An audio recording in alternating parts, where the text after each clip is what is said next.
Doctor साहब, ऐसी कोई निशानियाँ या सिम्टम्स हैं कि जिसके ज़रिए पता चले कि आपकी बॉडी में नमकियात की, कैल्शियम की या फिर वाइटामिन है, वाइटामिन डी, उसकी कमी हो गई है? जी, बेसिकली कैल्शियम और विटामिन डी की कमी मुख्तलिफ जेंडर में और डिफरेंट एज ग्रुप्स में डिफरेंट प्रेजेंटेशंस के साथ शो करती है। Okay.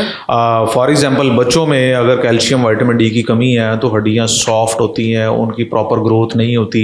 Even calcium vitamin D की कमी की वजह से रिकट्स जो है वो कई दफ़ा ना वो रिकट्स से टांगें टेढ़ी भी हो जाती हैं, जोड़ सही तरह से डेवलप नहीं होते। ख़वातीन में ख़ास तौर पे प्रेगनेंसी में या फीडिंग मदर्स में भी कैल्शियम विटामिन डी की कमी के मसाइल आते हैं, क्योंकि उन्होंने बेबी को भी फीड कराना होता है। तो अपना बॉडी का जो सोर्स है, जो एक रिजर्वायर है, दैट शुड बी एडिक्वेट।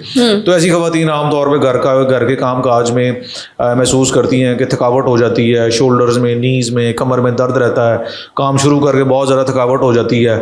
और इसके अलावा जो है वो रूटीन के मामला में थोड़ी बहुत मिजाज के भी मसाइल आते हैं और चिड़चिड़ापन भी हो सकता है, थकावट हो जाती है, चलना काम करने को दिल नहीं करता, सुस्ती रहती है, ये वाली जो है ना वो। और इसके अलावा जो मेल्स हैं उसमें जो यही वाले जो कमज़ोरी वाले मामला आते हैं, ख़ासतौर पे ओल्ड एज ग्रुप में ज़्यादा लोग जो है वो इससे अफेक्टेड होते हैं। तो ये जो डेफिशिएंसी है कैल्शियम की या विटामिन डी की, किसी भी एज में हो सकती है? किसी भी एज में हो सकती है और किसी भी को भी हो सकती है। बच्चों में भी होती है, ख़वातीन ऐसी हैं जो प्रेगनेंसी या फीडिंग मदर है उनमें भी है, या इवन अगर वो मैरिड नहीं है उनमें भी जो है ना वो ये वाली प्रेजेंटेशंस आती हैं। लेकिन वो दैट वुड बी कि वो जो है जिसमें कमज़ोरी है, थकावट है, या इवन हाइपोकैल्सिमिक टेटनी, पट्ठों का खिंचाव, या कोई कड़ाल पैगे ने, ये भी जो है ना मसाइल आते हैं कि लोगों को रात को सोते हुए पटा खिंच जाता है और इस तरह की चीज़ें आती हैं। इसको आई थिंक रात में जो क्रैम्प्स पड़ जाते हैं उसकी भी ये वजह है कैल्शियम की कमी। जी, ये कैल्शियम की ही कमी जो है ना वो कई दफ़ा अगर उस तरह से बॉडी के अंदर परसिस्ट करती है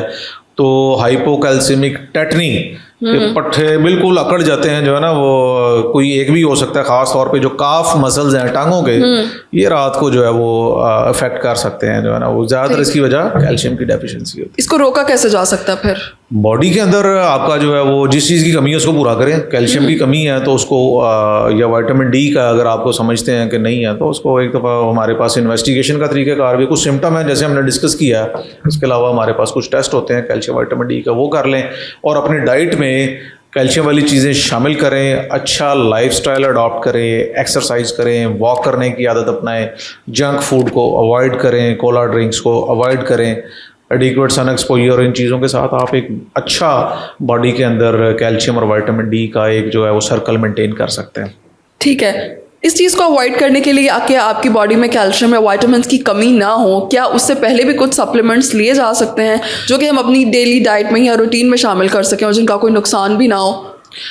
एक्चुअली अगर आपका लाइफस्टाइल और डाइट ठीक है, आपको समझता है कि आप एक बैलेंस डाइट ले रहे हैं और ऐसी चीज़ें डाइट में शामिल हैं जिसमें कैल्शियम ऑलरेडी है, आप फिजिकल एक्सरसाइज भी करते हैं, वॉक भी करते हैं और एडिक्वेट सन एक्सपोजर भी है, तो ऐसी ज़रूरत में और सिम्टम भी आपकी बॉडी में कोई नहीं है तो ज़रूरत नहीं है कैल्शियम विटामिन डी आपने लेना है। अगर सिम्टम है और आप समझते हैं कि आपकी डाइट में मौजूदा जो इंग्रेडिएंट्स हैं कैल्शियम विटामिन डी का उसमें इतना ज़्यादा वो नहीं है एडिशन, तब आपको कैल्शियम विटामिन डी लेने में हर्ज नहीं है अपने बॉडी को। या अगर फीडिंग मदर्स हैं या प्रेगनेंसी में हैं, कई लोग अक्सर जो है वो एडवाइस करते हैं कैल्शियम विटामिन डी।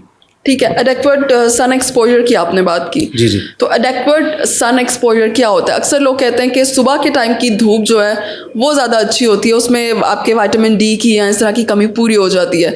ये बात ठीक है, या फिर धूप किसी भी टाइम पर आप सन एक्सपोजर जो है वो ले सकते हैं, उसका कोई नुकसान नहीं है? उसमें बेसिकली टाइम वेरी नहीं करता, एडिक्वेट सन एक्सपोजर होना चाहिए। सन एक्सपोजर इसलिए ज़रूरी है कि विटामिन डी की एक्टिवेशन सन एक्सपोजर की मौजूदगी में ज़्यादा अच्छी हो जाती है। ठीक, तो उसमें टाइम मैटर नहीं करता, किसी भी टाइम जो है ना वो थोड़ी बहुत जो है वो धूप का जो है ना एक्सपोजर ज़रूर होना चाहिए ताकि बॉडी के अंदर अगर विटामिन डी है वो एक्टिवेट भी हो जाए।